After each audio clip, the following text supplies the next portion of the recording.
Hi, I'm Jeff Ranke, Editorial Director of Manufacturing.net and Manufacturing Business Technology. Welcome to Security Breach. Recent data from cybersecurity software and services provider Mimecast offers some depth on the rising concerns presented by phishing attacks, with 96% of respondents acknowledging that their organization had faced some form of phishing attack in the past year. Additionally, this tactic is believed to be responsible for 36% of data breaches, with 84% of U.S. organizations having reported phishing or ransomware attacks, again, within the last 12 months. And speaking of ransomware, the average payment has climbed to $570,000 during the first half of 2021. That's up more than $200,000 from the previous year. Analysts are predicting that the frequency of these attacks will rise to 1 every 2 seconds. At the heart of all these attacks is a factor that might be the most responsible for their success or failure, and that's employee knowledge and training on how to avoid and respond to cyber attacks. Joining us to discuss what industrial organizations can do to better arm their employees when confronted by these threats is Joe Tibbets. He's a Senior Director of Technology and Alliances and API at Mimecast. So, Joe, getting right into it here, a lot of the things that Mimecast does focuses on employee training and email security. What are some of the things that you see are continuing to be overlooked? What are some of the more important, not even the low-hanging fruit, but just some of the more important things that are being overlooked, and why do you think this continues to be the case? I think, it's a good question. When you really look at awareness training, it's a program, it's a culture, and it's a philosophy. So what folks will think is maybe one-time training, check the box, and that's sufficient for the year. Well, we really have seen best practices with our customer base and kind of in the industry is you need to kind of look at what you're training. Is it resonating with your customers, with your employees? Is this resonating? Are you doing it enough? Is it frequent? Is it pertinent? Is your organization understanding the value of this? So if it's a check the box training exercise, that just doesn't work in 2022 or 2023, right? If you really start to look at it and you have short, interesting snippets where you're educating the user, maybe one quick question, then you take that information and you bench that against yourselves, you bench that against your peers, you bench that against your industry, you're getting your human resource groups involved. So some of the challenges folks have is it's a security only thing and it's not a part of your company's culture. I can tell you a story of a company that really gets it, right? So we actually saw an individual yesterday in Dubai walking down the floor of one of our customers, and there was a robot literally going down the hallway with an awareness training video going by, little comedic type of, it's a true story. And you know right off the bat that company gets it, that they're secure, they're doing everything they can. You also can really determine if a company really understands the value of user awareness. You walk into a break room, you walk into one of those offices, and if you see the poster or you see any type of information out there, you know right off the bat that the culture of that company really understands the value of users. And by the way, users are, involved in over 90% of the attacks that occur. Absolutely. I'm glad you brought up culture. That is such a huge factor, especially in the industrial sector. One of the things we see here, we know it anecdotally, we've seen it backed up by research, is that there's this feeling that they're not on the radar. They're not susceptible of attack either because of their size, they're not as prominent of a player in the industrial sector or in society, or not a well-known name or whatever you want to say. What can you tell folks in terms of understanding they are susceptible and they should not have this feeling of sort of being untouchable because they're always touchable? I worry about the IP that these firms have, right? There's a lot of rich information in there, and there's a broad base. They're very dispersed in many, many cases, right? And just think of one ransomware attack hitting your firm, hitting and shutting down communications, locking out your systems, getting in. So I think it's very, very important. I also see a lot of folks, when you really look at the security teams, oftentimes they think that they're doing enough. And in many cases, they follow the marketing brochures of a various set of products. They see the values and benefits of automated alerts being created and overseeing your employees and you're protected, in which case that's just a nirvana, right? It takes time, effort, it takes a lot of work to really make sure you have the right security apparatus in place. Excellent. Another thing, I know that you guys focus a lot on email security specifically. Phishing attacks are a huge concern. You talked about it a lot in your latest reports. We know of these types of things going on in the industrial sector. Can you give us an update in terms of maybe some of the new tactics you're seeing using email or phishing schemes, and some of the best practices maybe in responding to these types of attacks? Yeah, so we talk about the trends. If you go back even like 10 years ago, right? It was spam and then some AV attacks and whatnot. They morphed to phishing, light phishing. Then they started to really look at social media and they really found out they could get more targeted. Ransomware comes about, and then you have business email compromise. What we're really seeing today, though, is the spray and pray isn't as effective Wow. anymore. All of Yeah. the security products are catching up to that. So the attackers, they're not stupid. You can go to the dark web and go get a phishing kit for 25, $30. You can get ransomware as a service, $100, and you're off the bat, right?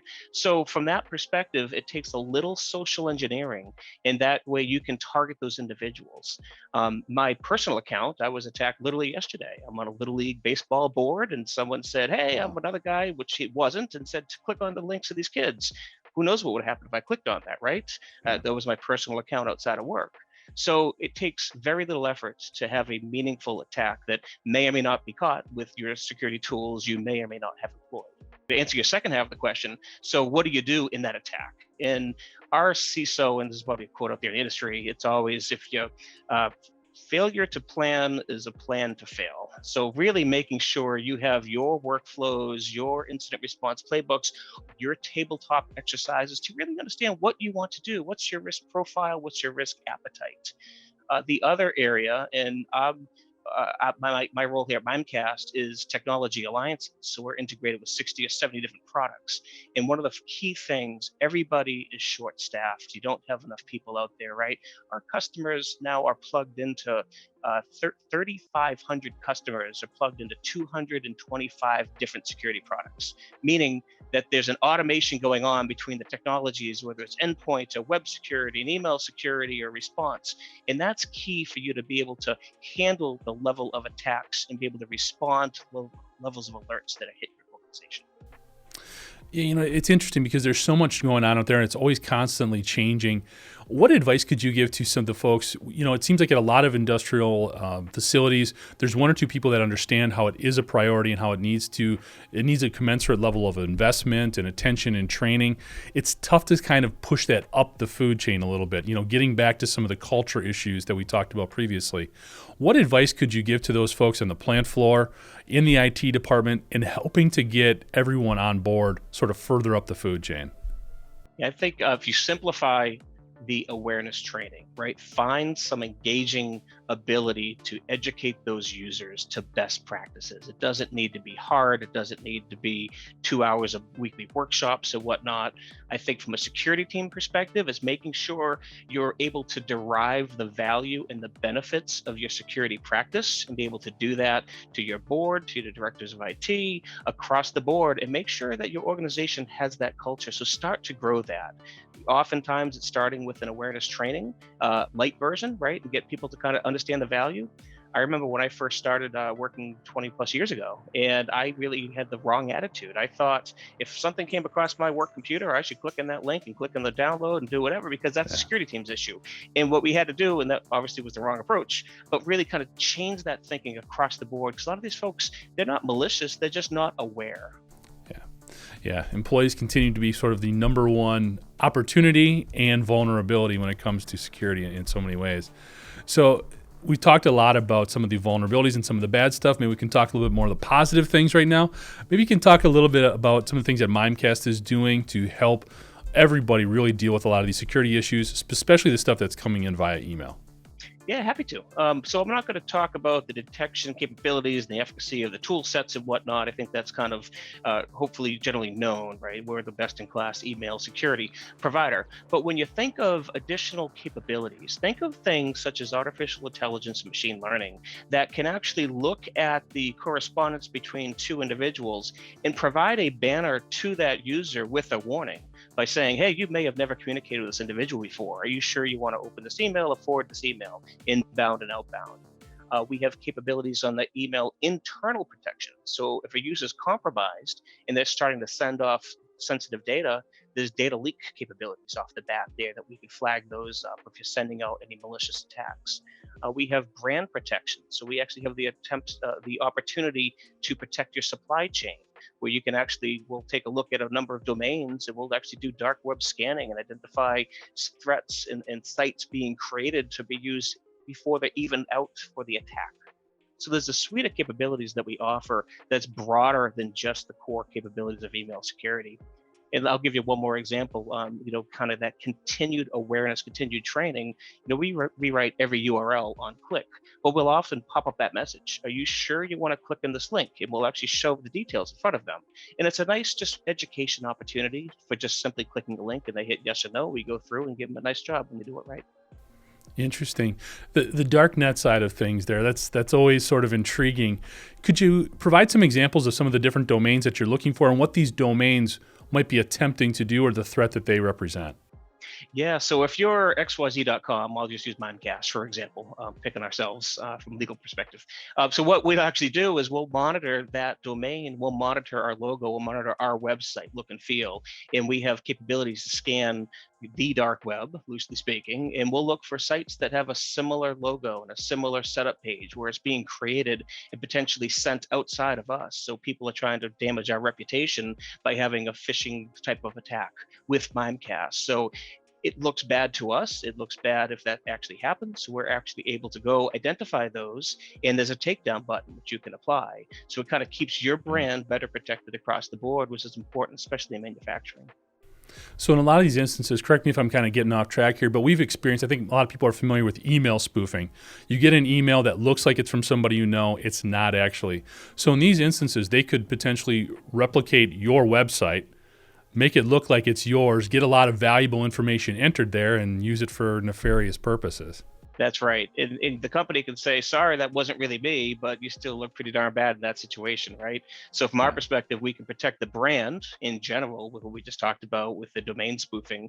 And we also have the impersonation phishing spoofing, where you can take your very targeted lists, your C-suites, maybe your branch managers, et cetera, and we can actually put those in and add also, we have all sorts of microservice capabilities out there to detect those phishing and impersonation attempts specifically for those individuals. Absolutely. Now, Joe, part of what you do also, you deal with the APIs. So you're dealing with different connection points within an organization and the data that's basically flowing between those different APIs. On a plant floor, as we get into this Industry 4.0 initiative and more automation and more connectivity, could you talk a little bit about some of the vulnerabilities that can be presented with more and more of these data points and more of these connections?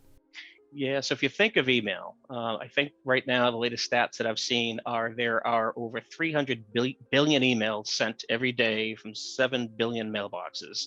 90% of attacks have something to do with email, originate from email, because we talked about it's easy. So from that perspective, the telemetry, the richness of threat intelligence, and the data that's available within an email security technology is so important. And we know that the security teams, specifically manufacturing, are stretched. They don't have a ton of staff to go babysit a whole bunch of alerts from all these different systems. And some can and some can't afford the SIMs and the XDR technologies that are out there. So simply being able to integrate and get your alerts out of Mimecast into a particular set of tools, be able to enrich an investigation by saying, wow, is this actually in any of my users' mailboxes, without having to type in and copy hashes and do all that work in that automated fashion. And if you see a threat that's out there, be able to push the block button or do a search and destroy if found from the email vector, making that capability easy for our security teams to perform whatever function they have in whatever tool set they're utilizing. If we actually interviewed every single person listening to this podcast, there's going to be probably 250 different security architectures, right? They're picking different best of breed products because it works for them, and that's okay. And our goal is to make sure you can perform your traditional functions in a very, very easy fashion and take advantage of that telemetry and capability.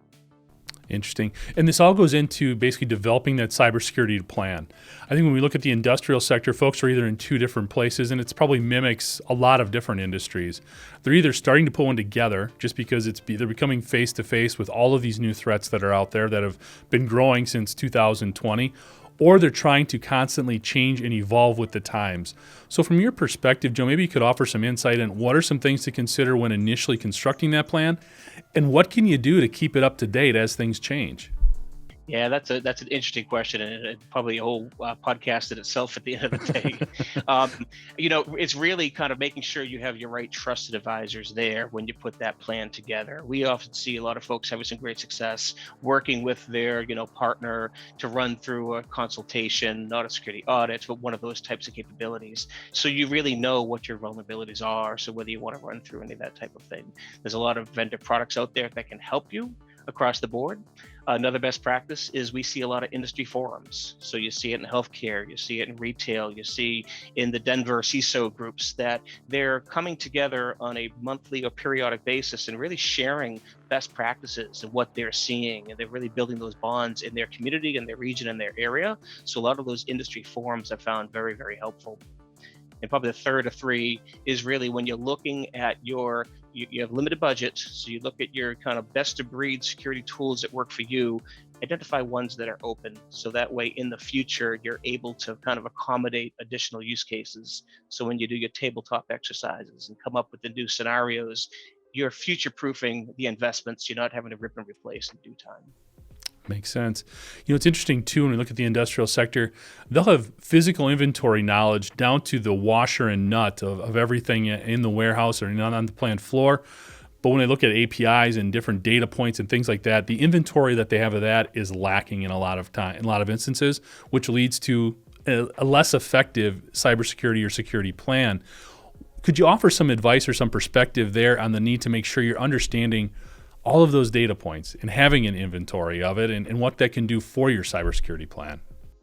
I think that needle in the haystack analogy would apply pretty well here. And a lot of folks can't afford to go off and purchase a Splunk, which we're great partners with, and they're great if you can. But if you start to look at some of the tools that are out there, there's a lot of low code, a lot of what do you call those? The new data lakes or Snowflake, where you can actually bring this information together. When you start to look, and you look at one, for example, a security investigation, and maybe there was an email that was delivered that had a low confidence, but it wasn't a block. And you see some activity going on with the network detection, and you see another issue going on over here with the endpoint security.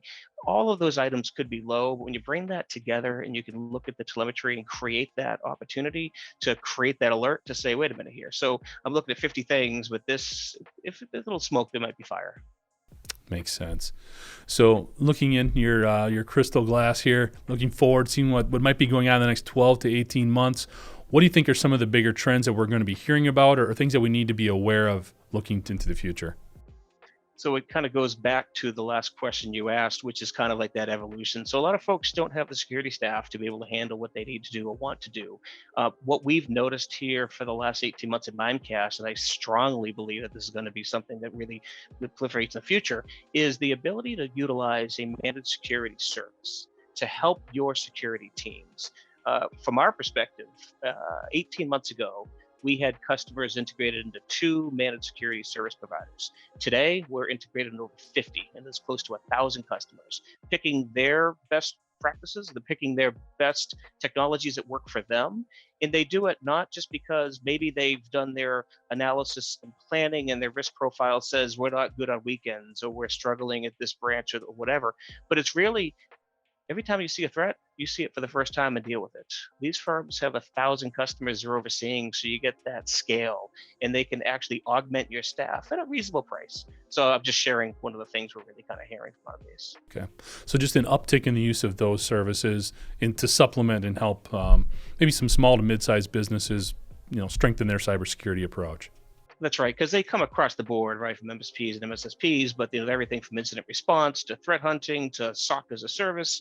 But then they even have endpoint security providers have the ability for you to have them manage an oversight. So there's so many different capabilities that are out there, but it's just a nice, easy way for you to kind of say, hey, there's one part of the security world that I'd love to get some help with, and you can write that check and make that problem go away a little bit. Excellent. Joe, last question. Any particular threats or groups that you're really monitoring more heavily or have popped up on your radar as of late that people should be aware of?